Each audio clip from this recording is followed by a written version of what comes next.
Put your mic on, Anna.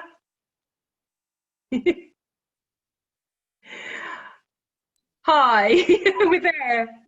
Live. Hi, everybody. Hilarious.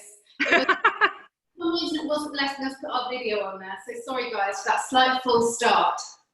Thank you, Jane, for letting us know that you can see us. Hi. I tell you what, there's apparently 160 of you watching, which slightly nerve-wracking. Nothing compared to standing in front of that size crowds in the market hall, though, eh, Anna? No, but amazing to have so many people here. Yeah, so fond about Benny. So very disappointed not to be there in person, but this is it is. So let's start properly now. Hi everybody, thank you so much for joining us today. Obviously Abergavenny Food Festival this year is very different from normal. Everything's being done virtually, including this discussion that we're going to have today. We're really glad that you could join us. There's loads more things lined up. There's still spaces, nearly everything is free. So please do sign up, come and listen and learn and watch and all those good things that Abergavenny is always brilliant for. Today we're going to be talking about veg, what veg is in season, good ideas to do with it. We're going to be able to answer loads of questions. So I know that Anna, you've got some fresh British seasonal veg in front of you. You've got some things planned already, haven't you? I've got an array of veg in front of me. I feel like I'm sort of a harvest festival or something. Okay, so I think what we're going to do is we're going to go through some of the things that Anna's made. If you've got questions, please do send them in now. We're going to have plenty of time for answering questions later. So anything you want to ask, please send your questions. I know it's probably easier to type your questions in now than to put your hand up in front of hundreds of people at the festival. So I'm hopeful that we're going to have loads of questions come in. Anna, do you want to start off and tell us what you've got and what you've made? Absolutely. Well, I think right now is probably my favourite time of the year for produce. I don't know about you, Elly, but we're in that sweet spot where we've got kind of the end of the summer veg coming through and then also the beginning of the autumn stuff. And because it's really warm today, I hope it's warm where all of you are, but it's really warm in London today and I think warm in Bristol where Elly is, I thought we'd sort of focus on kind of the end of the summer veg. So I've got a few things that I've made that I want to just talk you through and show you. One quick salad I'm just going to show you how to make. And then after that, we'll just do a sort of take questions. I was saying for your vegetable agony aunts. So you just throw them at us. These are basically three favourite things of mine to make at this time of year. This first one, I don't know if you can see it. It's courgette scordalia, which is it's like a Greek sort of dip, basically. It's traditionally made with just potatoes, but I make mine with potatoes and courgettes. So the way I make that, super easy. I just get like about 500 grams of potatoes. These are the Cyprus potatoes, which are in season now. You know that they're these ones because they've got that lovely kind of red earth on the outside. And you just boil those whole, don't even have to chop them up, until they're cooked, which is about 20 minutes. And then while you're doing that, I just get about the same amount of courgettes, about 500 grams, just kind of cut them up into pieces. Is that a kind of white, pale green courgette you've got?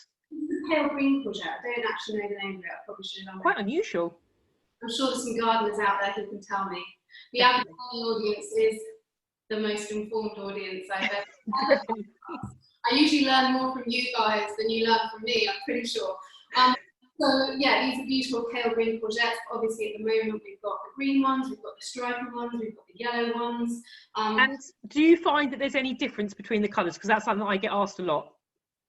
You know what, I don't find that there's a huge flavour difference. No. I think they're really fun, you know, if you can get them, if you like them, if they're not expensive, if you're growing them. You know, it's lovely to have a few different colours, you know, visually, but I don't think they make amazing. I agree. So you cut these up about this big, if you can see, just little chunks, and then you just put them in a pan, tiny bit of olive oil, and just let them tick away really slowly on a low heat for about 20 minutes. It's one of my favourite ways to cook courgettes.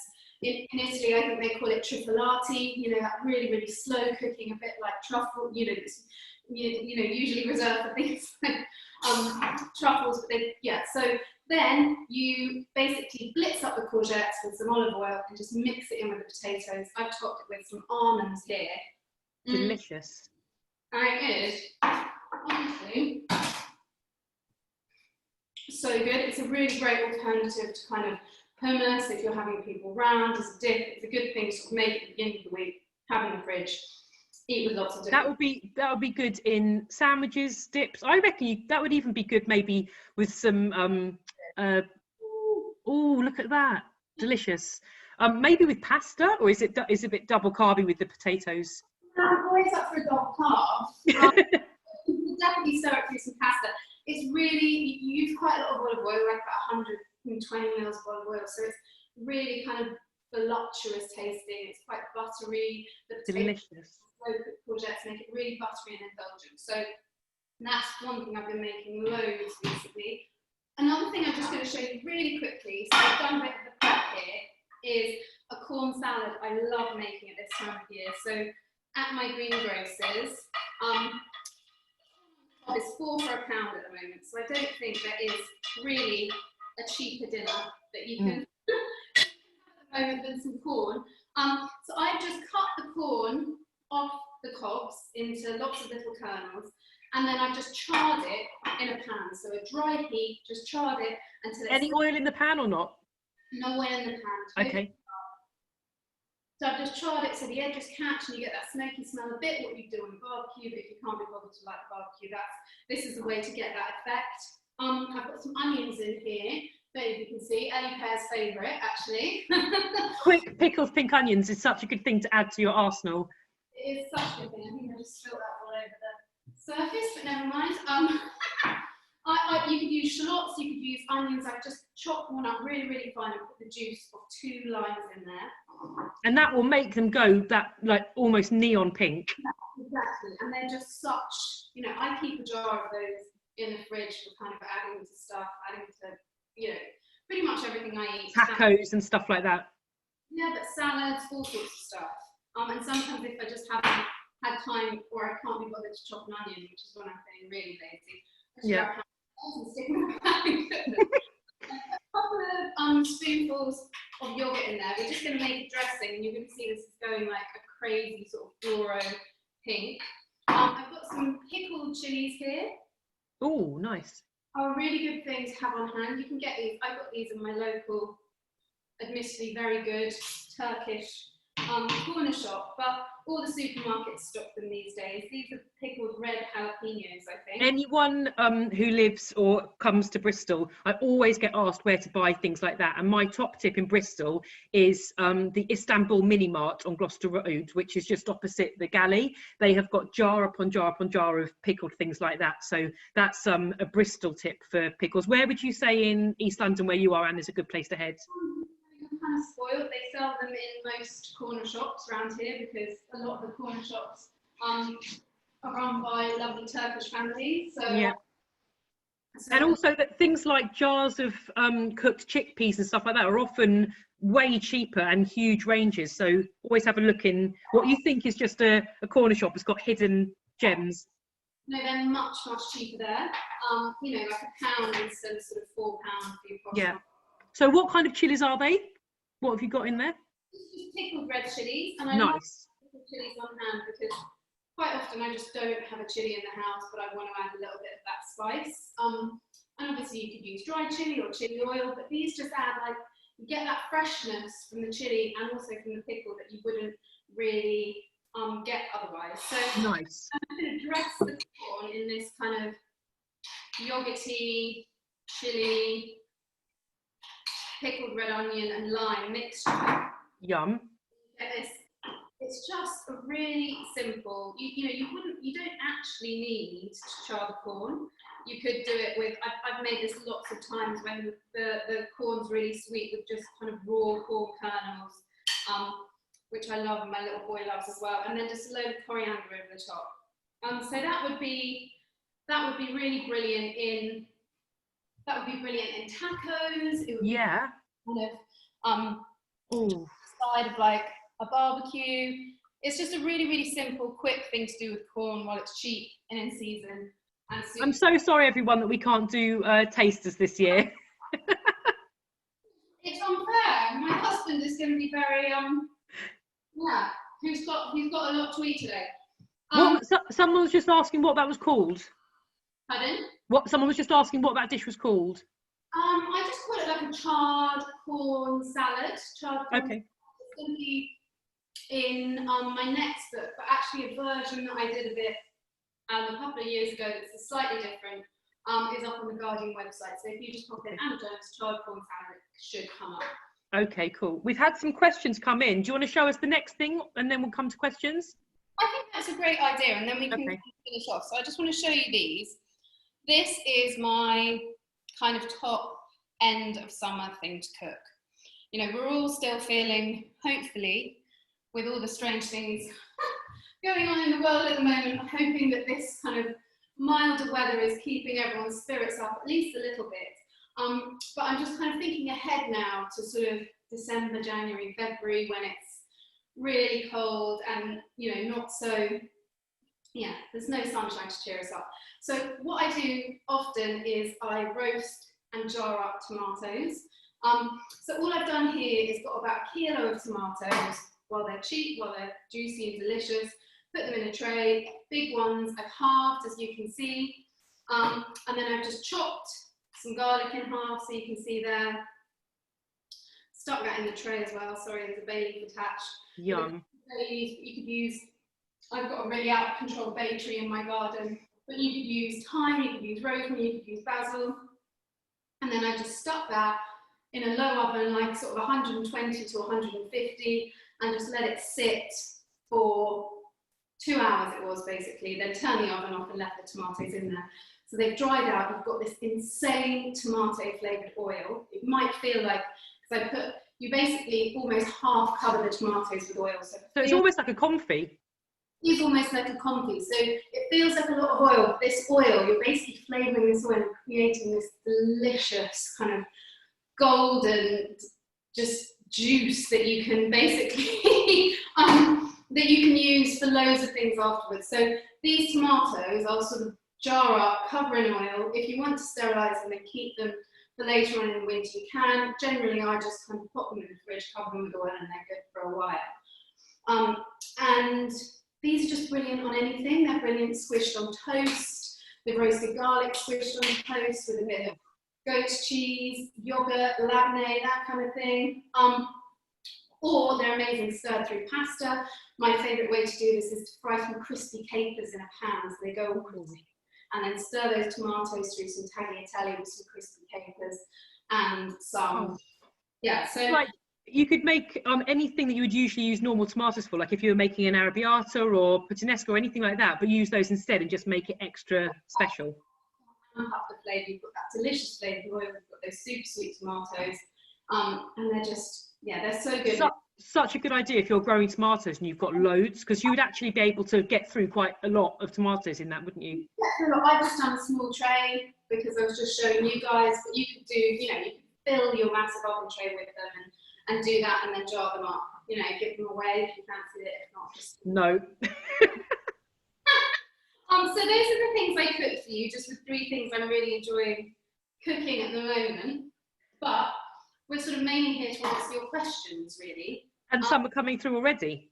Amazing. So Elly's going to show me, because she is, I mean, veg is also her thing. Between us, we've written 7 books, isn't it, Elly? Between us. So yeah. Any questions you've got, please send them. We've got a few come through already. The first one is very easy to answer. Anna, what was on top? Cecile asked, what was on top of the first dish? What was on top of the first dish? Oh, yeah, I should have said that. Thank you for reminding me. Talking too fast. It was just some chopped salted almonds. I've got some of those delicious Spanish ones here, which doesn't really go with the Greek dip, but any... Those Marcona almonds. Yeah, these were like just Marcona almonds, but you could use any kind of toasted nut, pine nuts. It's just to give it a bit of texture and crunch, really. And also, I think it's important to remember that if you're trying to, maybe if you're new to vegetarianism and you're, you know, stopping eating meat, fish, or both, replacing the protein is something that you do need to remember if you're you know, if you're going to go veggie, and adding some nuts like that in, or some dairy or some pulses, is the way you're going to be able to do that. So you're turning a vegetable dish into a kind of balanced meal by adding those nuts. So that there's something, those complete proteins, so it's kind of like pulse plus nut or pulse plus seed, allows you to sort of take on the protein better. And that recipe, actually, if anyone wants to know, that this is my last book, which is a massive book of all your books are enormous. recipes. The recipe for the courgettes cordali is in that one. Okay, cool. Right, so the next question, Claire asks, please can I have some more imaginative ideas for the glut of kohlrabi I now have from my veg patch? Have already grated them into salad, done them gratin-wise, sautéed in butter and made kimchi. Claire, you've done very well so far. Anna, any other ideas for kohlrabi? You've been very creative. Congratulations, my friend. I gave a kohlrabi to my mum the other day, and she was literally like, what do I do with this? And just kind of handed it back to me. So you're already ahead of the game. I actually have been making some pickles with kohlrabi. I've also been using a few of these, which are also in season at the moment, which I think you had some of the other day, watermelon radishes. Yes, I did, yeah. They've got a very short season, so if you see any, grab them now. You see them, grab them now. They kind of, I think they sort of originated in, I don't know where. I first saw them in California, in that kind of, you know, sort of fusion California cooking, but they are really delicious. And a bit like kohlrabi, they're that very, very refreshing kind of, yeah, they're just a very refreshing thing to eat. So they're great to put in salads and all sorts of stuff. But do you have a like a simple pickle idea recipe for that? I do, yeah. So I usually do sort of half. I would fill jars with these radishes or the kohlrabi. I would probably peel this radish first. The skins can be a bit tough. If you don't have time, it doesn't matter. And then I cut the kohlrabi, you know, about that thin, little rounds. I'd stuff your jars full, and then I would do a kind of 50-50 mixture of water and vinegar. Yeah. I did rice wine vinegar because I wanted it to have a kind of Asian feel, and then about a sort of heaped teaspoon of salt and about the same of sugar, and then I just warmed that brine until it was, you know, just about coming to the boil, and then poured that over and put the lids on, and of course sterilise the jars if you want to keep them for a while. The watermelon radish will bleed and go a lovely kind of, some of the colour will come out and go a lovely pale pink, but the kohlrabi, yeah, will be yeah, will probably take on the colour of this if you put it with it, but it's delicious. I made a big months ago. Do you like? I would say as well, like, this question was for ways to use up kohlrabi, but if you ever need to replace kohlrabi in anything, like if you see a recipe using kohlrabi and you can't get hold of any, when I was writing my last book, I did discover an excellent substitution for kohlrabi, which is broccoli stalk.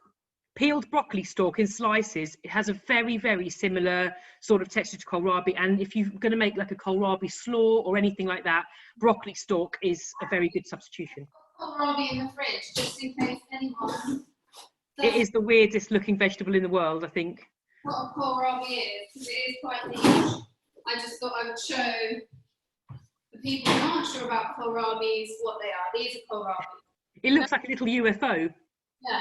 They're really, really delicious. I generally peel off the sort of outer, tougher skin and then just use the inside. But they're delicious. You can also eat the leaves. They're very yum. And Claire, I would say, as well as Anna's idea of pickling, I would just chop them, peel them, dice them up or chop them into matchsticks and mix them into stir fries and stuff. They're excellent for things, somewhere where you want crunch, like to replace things like water chestnuts and stuff like that. They're really good.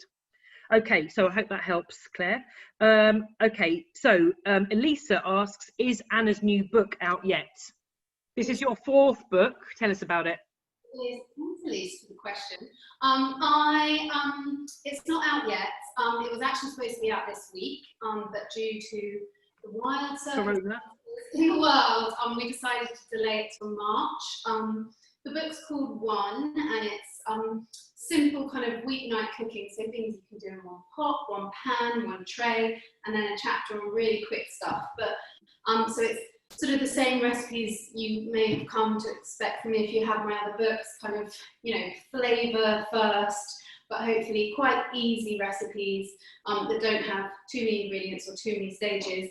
But the reason we decided to delay it is because I also talk a lot about sustainability, about farming, about biodiversity, about the sort of just giving people a few more steps they can take beyond perhaps making veg the focus of what they eat.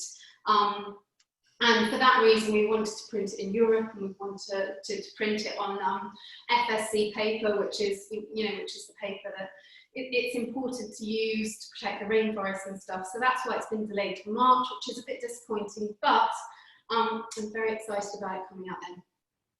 And hopefully, life will be a little bit more easier. And by the time the book comes out, you'll be able to do all those, you know, demos and the things that we all do as part of a book tour. Yeah, so, you know, Elly, those events are so lovely. It's so nice as a sort of writer and a cook who spends a lot of time cooking in their own kitchen. It's so nice to go out and cook for people and to meet people. And yeah, I'm hoping by March, let's cross everything, guys. I'm crossing, that we can do. Getting to meet people after you've spent a lot of time on your own writing is such a joy, and that's one, you know, getting to this time of year and not being on my way to Abergavenny and having a lush weekend of kind of hanging out and meeting people and teaching cookery classes and doing demos and all that stuff that we usually do every year at Aber. It's sad, but I'm so glad that we're getting to do this now. Okay, so we've got a good general question here now. I'm not sure who this one's from, but it says, what would be your most used kitchen utensils, pots and pans? Oh, that is a good question. I think you should come in here as well, Elly. But you go first, then I'll do mine. Mine would be a microplane. Yeah. A speed peeler. Yeah. We'll use that for anything. Peeling things, making ribbons, shaving parmesan. It would be a good chef's knife. Mm-hmm. And what am I most? I've got a couple of big cast iron pans that I use a lot for kind of soups, stews. I've got one here actually. It's just a big Le Creuset one that's got velouté beans in it that I was cooking earlier. And I feel like those have been with me for a really long time. My mum's still got the ones that she had when I was a kid. So I think those sort of cast iron. A heavy one. I think a good chopping board. And I think that's probably it. Have you got your microplane there to show people? I don't know where it is, you know. If you don't know what it is, a microplane is basically a grater with a handle with very, very fine grating holes. So you can use it for oh, there we go. Anna's got hers. So you can use it for parmesan, ginger, garlic, anything. But it's completely different from using a box grater. I can't explain how much better it will make your cooking. So much sharper. It's like, so yeah, if you're not down with chopping ginger, chopping garlic, chopping chili, as Elly said, and your knife skills, you know, I mean, sometimes I can't be bothered to chop ginger and garlic. You know, this will honestly get you out of trouble. Also, it's a great hack. It's freezing chilies, and then you can grate them straight into stuff. So you don't. And you just wipe off the back, so it's easy to clean. Super easy to clean, and they come in several different sizes. This is kind of a medium one, but I would say this, my knife, my peeler, and my most used kitchen gadgets. You go with kitchen gadgets. What about you, Elly? I was thinking this the other day, and I honestly don't know how anybody survives without a salad spinner. Yeah, that is great. If you're buying bags of salad from the supermarket, which you shouldn't for various reasons. First of all, they go off really quickly. They're one of the biggest sources of food waste from supermarkets is bagged salads, because once you take them home, they just die. But if you're buying whole lettuces, you need to wash them and you need to spin it really dry. And unless you've got a salad spinner, I don't actually think you can ever get it really, really dry. Round your head is an option, yeah. But I think I bought mine from, I don't even know where. It was about £3. Like, you don't need to buy an expensive one, but you do need a salad spinner if you're washing salad leaves, because you can get them really dry. Yeah. My other things, yeah, microplane I use pretty much every day, like grating nutmeg into white sauce, parmesan, chocolates, ginger, garlic, all those sort of things. The microplane gets used all the time. It replaces a garlic crusher as well as a box grater. Yes, it gets used all the time. What else do I use a lot? Yeah, a good knife and a good board. I don't think that you need to spend a lot of money. I think if you've got bits of kit like a blender, food processor and stuff, you're hopefully gonna use them a lot. But a NutriBullet is a really useful thing. So if you want to make hummus and purees and stuff like that, you don't need a big bit of kit. Like a small blender is a really useful bit. They are those kind of bullet blenders. Yeah. Okay, so Martin's got a question. He says, I've got a lot of green tomatoes in my garden. Any good recipes for unripe tomatoes? I love green tomatoes. I really love them. And I don't actually grow tomatoes here. I probably should. But yeah, I really like griddling sort of green tomatoes. Their very nature means they can be quite acidic. So there's a recipe I've got which I make a lot in the summer, which is kind of griddled green tomatoes. So they get really charred, they sweeten up a bit from the heat. And then I serve that with watermelon and then loads and loads of crumbled feta and green chilli and olive oil. You could, it's kind of maybe a bit late for eating watermelon and stuff, so you could swap that out for another veg or more herbs, but I love doing that, and I love using them to make salsas, the kind of salsas for Mexican food. You can just kind of stick them in a dry pan in the same way I did with that corn and just leave them until they sort of blacken and char on all sides, or if you've got a gas hob or even a barbecue, you can just char them directly on the flame. And then, yeah, chopping that up with lots of lime, lots of chili, and you could, again, make sort of a big batch of that and maybe, I don't know, freeze it or jar it up. Another nice, if you've got big green tomatoes, one that I like doing is slice them about a centimetre thick, dip them in egg, dip them in polenta, and then bake them like that, or fry them. So you have kind of like green tomato fritters. And then you want to do like the scordalia dip that you did, something like that to dip them into, or even just like sour cream or something. But you have that kind of crunchy outside and the green things. That's a really nice one too. Okay, hope that helps, Martin. Right, Alex asks, any good pumpkin and marrow recipes? I think a lot of gardeners will be waiting to hear what you've got to say about using marrows. Good pumpkin and marrow recipes. Well, you could very easily use a marrow in that scordalia I did earlier. If the marrow skin is quite tough, then I would sort of peel off the skin and just use the inside of the marrow, maybe cut out any particularly bitter seeds. I seem to be giving marrows like every 10 steps at the moment. Please take my marrow. Yeah, exactly. So I would say that scordalia would be a really good way of using them up. I did a big roast with a couple of marrows just over the weekend. I just sort of chopped them up. I got sort of some tomatoes, which were past their best. And then, again, I kind of cut any sort of really, really tough skin off. I just cut them into bits sort of about that big. And then tossed them with lots of harissa and some chickpeas and did like kind of a big sort of marrow tray bake. I think one of the really nice qualities of marrows is when you sort of boil them or cook them, that silkiness of the inside. Mm-hmm. There's actually a roast courgette dip I've got, which is one of my old garden recipes, but that would work really, really well with the inside of a marrow if you peeled off the hard skin. And if you just Google Anna Jones roast courgette dip, it'll come up. It's got Syrian sort of Aleppo pepper on it as well and lots of lemon. So yeah. I also find that if you peel the marrow and cut it up into chunks, it almost dissolves if you mix it into something else. So I remember last autumn I made a big kind of beany, vegetable-y Tuscan stew sort of thing. Just chop the marrow up and cook it in, and it will just kind of disappear into the rest of the mixture. But that's if you're just trying to get through them and you're not trying to, make the most of the marrow, then it's a good way to kind of just like disguise it into something. I think it has that buttery quality that we love about aubergines that makes like an amazing baba ganoush. So that sometimes I think it's good to accentuate that and use that butteriness rather than trying to treat it like a courgette. Pumpkins, I've been obsessed with doing a kind of pumpkin, like an oven roast pumpkin capanata. So if you Ooh. know what a capanata is usually made with an aubergine, but I do mine with pumpkin sometimes, well, at this time of year anyway. So I just chop up a pumpkin, peel it if it needs peeling, if it's the type that you can eat the peel, great.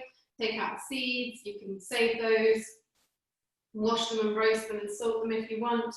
And then I put that in the oven with some chopped up red onion and some salt and pepper and a good slug of red wine or sherry vinegar, and just let that tick away. So Capanata has that sort of nice agrodolce sweet and sour vibe. Yeah, when it comes out of the oven, I add olives, capers, and it turns into this kind of delicious sort of, you know, it's quite squishy and unctuous. So again, you could serve that through pasta, you could just eat it on its own with some flatbreads. Yeah, loads of things. What's your favourite thing to do with pumpkin, Elly? God, so I just love pumpkin so much. This time of year, squash and pumpkins is heaven for me in the kitchen. One of my favourite things to do is like wedges of a small winter squash or butternut squash or something like that. Cut it into wedges, skin on, drizzle it with olive oil, roast it in a hot oven so you get some really crispy, almost like blackened edges and the inside's just tender, and then on a platter with like absolutely splashed with either like a lovely chunky pesto or rose harissa yogurt. I just think it's a really good base thing, and it can take loads of other flavors. So just making a big platter of roasted pumpkin with layers, like for me it's always all about the toppings. So wedges of roasted pumpkin with maybe I'd do like yogurt, rose harissa, toasted pumpkin seeds, lots of like some fresh dill, all sorts of things like that, and really build up those flavors and layers.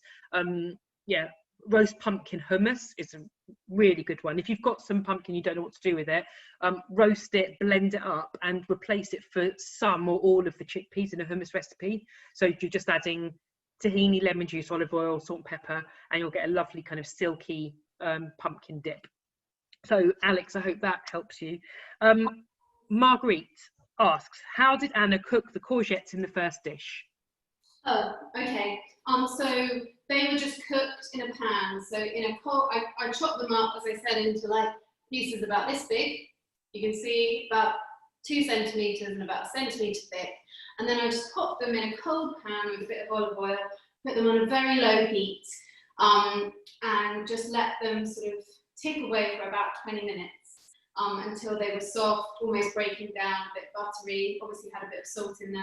And then those got blitzed up and folded into the mashed potatoes with the olive oil and a bit of garlic. Nice. I will say as well now that if anybody missed anything or they want to watch it again or whatever, the whole of this discussion is going to go up onto the Abergavenny YouTube channel tomorrow. So yes, if you want to watch it again, if you just can't get enough of us, or if you missed the answer to something, or you want to refer back to it or share it with a friend, then it will all be up there. Okay. Do you ever use ethnic veg with British veg, i.e. cassava, plantain? Yep, I do. I really, really love plantain. I eat it quite a lot, and it's something I definitely would love to know a bit more about, loads and loads of different ways to cook with it. But one of our dinners here is a kind of really quick kind of black bean rice bowl, which I ate a lot when I was kind of in Central America, and it's just black beans cooked with a tiny bit of cinnamon, chili, and then we serve it with some rice, like a little tomato salsa, and some avocado if we have it. I've actually stopped eating avocado as much these days, but occasionally we treat ourselves to one. And then some fried plantain slices, which I really, really love. Cassava I've not cooked with quite as much. What about you, Elly? I've never ever cooked with cassava, but plantain, it's one of those vegetables which from when they're really underripe to when they're really very, very ripe, they go through this huge like rainbow of colours and uses. An underripe plantain, which is really firm, and then it's not a banana, it's not an unripe banana, it's a completely different thing. But an underripe plantain, which is firm, can be used in ways that a very ripe plantain can't, and vice versa. So when you start learning about cooking with plantain, what's important to remember is that if a recipe says you know, what a ripe one with lots of black spots or a green one. You need to find them in exactly that state of ripeness, because it will completely change the texture and the flavour and what you're able to do with it. So yeah, I cooked a Ghanaian dish a while ago, which is like deep fried chunks of plantain with peanuts, and it's this delicious kind of street food snack. And if you tried to do that with a very underripe one, it would be completely different to doing it with a ripe one. So if you're new to plantain, just make sure that you read the author's instructions and buy the right kind of plantains. And I thought here it would be good to give a shout out, because, you know, plantain and cassava are not, you know, I'm not an expert on that. That's not cuisine that I grew up with. It's something I'm interested in and I love learning about and I love eating. But if you did want to learn about, you know, some recipes and ways to cook, you know, ingredients from that palette, there's a brilliant cookbook called Community Comfort, which I know you've cooked a lot from, Elly. That was where the plantain recipe came from, actually. It was put together by a guy called Phillips, and it's all basically non-white British cooks who kind of have donated their best comfort food recipes, and it's an online download, and it's really amazing. So that would be a good resource. And all the money was going to people affected by COVID as well, so it's a charitable enterprise. Loads and loads of recipes in there that I'm sure a lot of you would never have come across otherwise, so I'm really grateful for those authors sharing their work, and I've learnt loads already. So if you just Google Community Comfort cookbook, I'm sure you'll find it, and it's a, like Anna said, it's a digital download, so really easy to get hold of. Okay, so ideas for celery other than crudité. My topping when I've got to use up celery is ribollita. Ribollita, that brilliant Tuscan bean soup. It's kind of beans, carbonara, tomatoes. You use a whole head of celery in a pan of ribollita, and it's that kind of savouriness of the celery that really, really makes it. And I've tried it a couple of times with just 2 sticks of celery, and it's not, you know, it's not the same. So ribollita is a whole head of celery.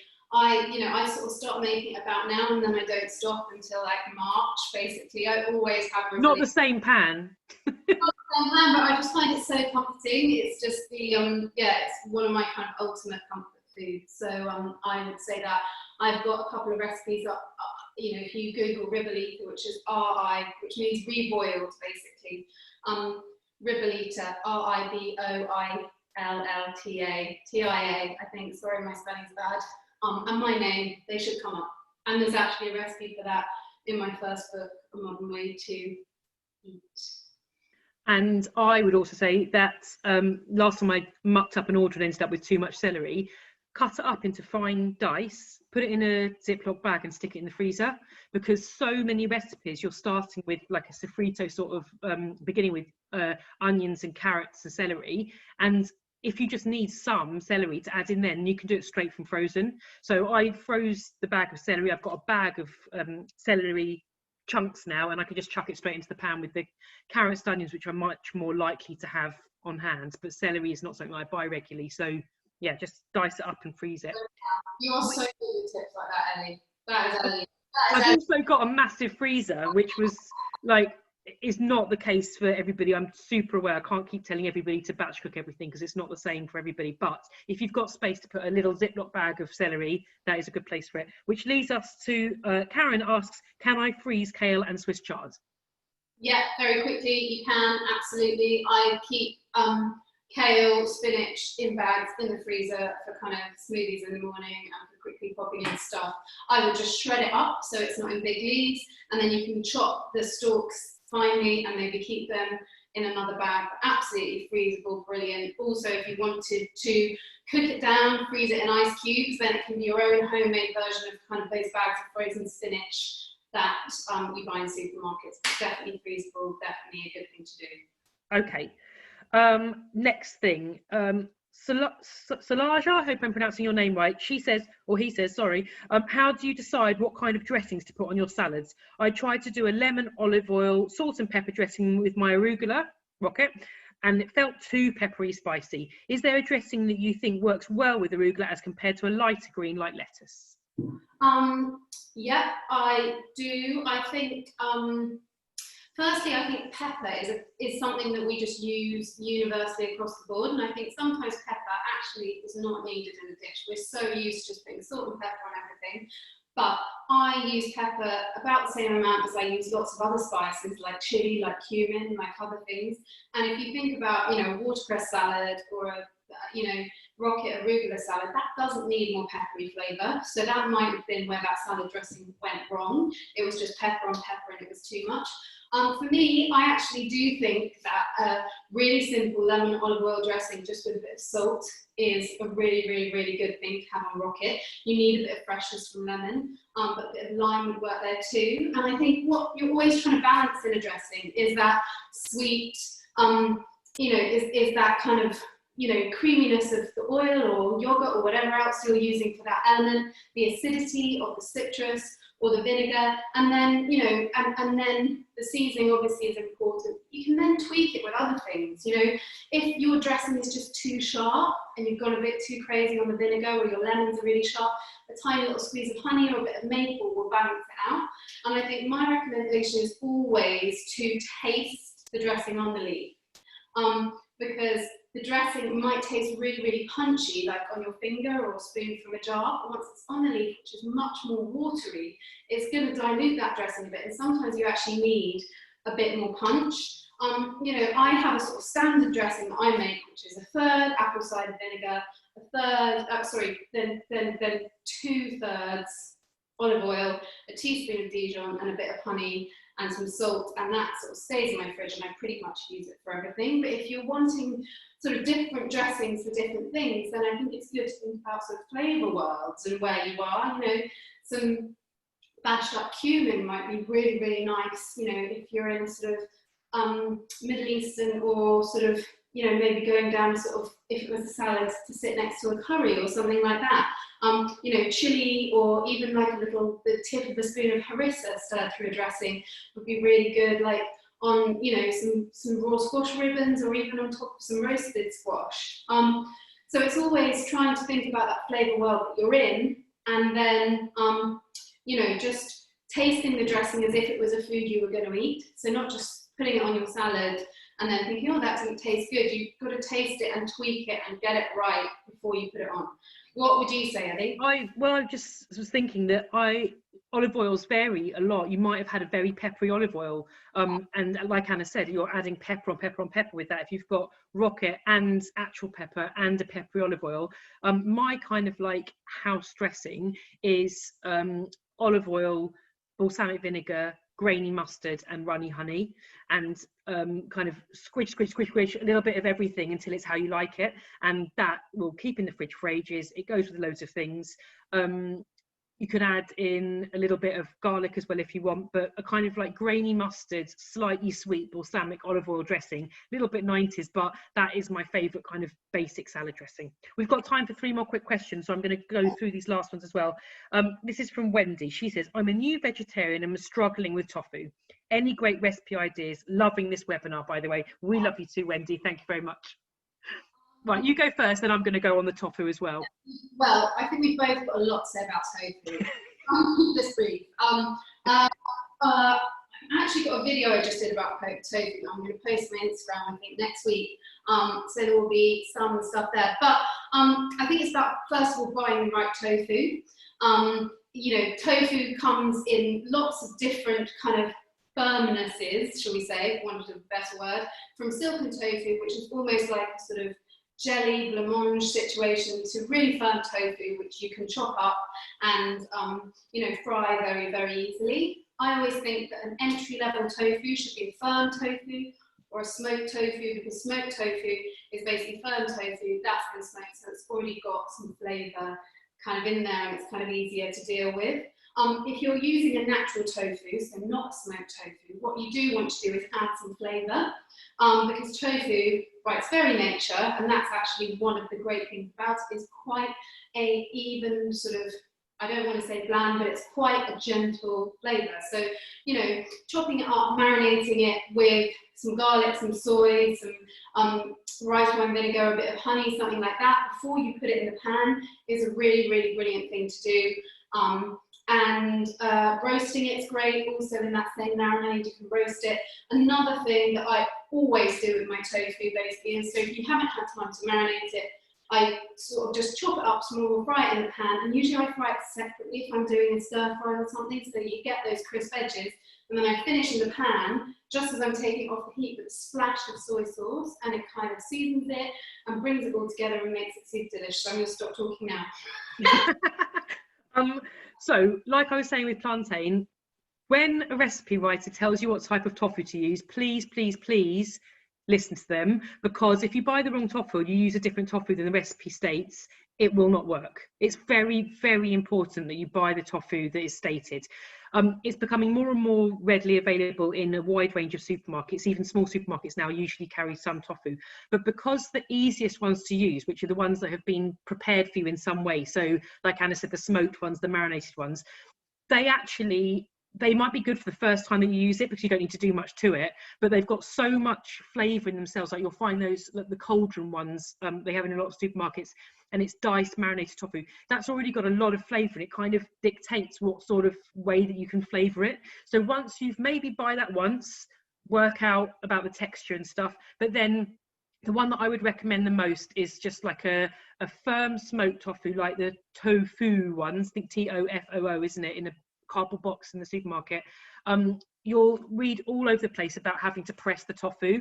A smoked one like that doesn't need much pressing. What I usually do is get a clean tea towel, wrap it up a couple of times, and just squeeze it like that a few times, and then dice it. If you go to my Instagram, which is at Elly Pear, ELLYPEAR, and I'm going to give you Anna's handle in a minute as well, and you look up the hashtag 100 ways with tofu, there are more than 100 ways of tofu in there with links to loads of my recipes. So that's a good place to start. Buy the right tofu, and like Anna said, make sure that if you're wanting to add it to a stir fry, cook it on its own first, so you want some nice kind of charred edges. Okay, last question. Mary asks, what is your go-to dish? Go-to dish? That is a really good question. Oh my goodness, I feel like there's just so many dishes in the world that it's very, very hard to answer that question. The black beans, sort of like Central American black beans that I talked about before, we eat those a lot, and we have them in tacos. But I think my dish that I probably make the most is a dal. Me too. From my very first book, which I think is my most cooked recipe, and I think it is my most cooked recipe because it's simple. It's got a few different little toppings that you put on, some roasted up sweet potato, this really lovely chutney you make out of coconut, mustard seeds and chili, and it's just got lots going on in every spoonful, and yeah, it seems to be a really popular one, so I would say that is probably my go-to dish and the one I make the most, obviously, as well as tomato, pasta and pizza for my sons. Dal is nutritious, it's delicious, it's very easily vegan. It goes with loads of different things. It freezes brilliantly. You can have it for breakfast, lunch or dinner. Like, I am such a massive fan of dal, and once you learn how to make dal and you realize the amount of different vegetables that you can use up. I've done a beetroot dal recipe for my Waitrose column. I've done squash and spinach dals. I've done tomato dals. The toppings, like Anna said, like toasted coconut flakes, yogurt, either vegan or otherwise, nigella seeds, the pickled pink onions that Anna made earlier, all of those things, slices of avocado, cubes of seared tofu, like a million different delicious things that you can put on top of it. So if you have got room in your freezer, I would say make a big batch of dal, freeze it up in portions, and then when you defrost it, rather than just eating it as it is, every time try out some different toppings. And I think especially if you're new to meat-free eating, that's a really, really satisfying, flavour-filled, good recipe to kind of get under your belt. We need to stop with the questions now, but I'm just going to wrap up with a few things. If you missed what I said earlier, this whole discussion is going to be on the Abergavenny YouTube channel tomorrow. So if you want to watch it again or forward it to any friends, or if you missed anything from Anna's recipes, then it's all going to be up tomorrow. There are still tickets available for other things that are part of the virtual food festival. Nearly everything's free. All you need to do is what you did today, say what you're interested in, you'll be sent the link. There's some debates this Saturday and Sunday about all sorts of interesting and important things around food and farming, something that Abergavenny has always been very strong on, so please do go there. We are all here because we're massive fans of Abergavenny and everything that they do, and this year is very, very tough for everybody. Festivals have been hit particularly hard. If you want to support Abergavenny in the work that they do, just Google crowdfunder Abergavenny Food Festival, and if you can even spare, you know, what you would have maybe spent on a coffee if you were at the festival, or whatever, a pint at the pub, send it their way, help them survive, and be mortified to not be able to be there next year. I really hope we can all be back. So yeah, if you can spare anything, just Google crowdfunder donate Abergavenny Food Festival. Anna, is there anything that you'd like to add before we go? Well, just thank you very much to everyone who joined us. I have to say, these kind of online events, whilst they sort of are kind of weird, like are giving me life these days, I feel like it's been lovely to chat with you, Elly. I feel like I've had a great old chat with a friend, and I know, you know, it's been nice to be with you all virtually. So yeah, hopefully we can do it in person next year. And what's your Instagram handle if people want to find you? Instagram handle is @wearefood, we_are_food. I'm going to change this thing because it's kind of annoying. But if you put Anna Jones into Instagram, you'll find that. Yeah, and yeah, I've written 3 books, 4th coming out in May. I've got a website too, annajones.co.uk, and there's loads of links to millions and millions of recipes on there. So if you want some veg inspiration, I could do that. I think we both use Instagram as our kind of like base for, so if you want to know anything, it will be there. But Anna does a brilliant newsletter as well, so I do urge you to sign up for that if you haven't. Yeah, Elly's written 3 brilliant books as well, which are all really, really friendly books if you're sort of moving towards eating more veg.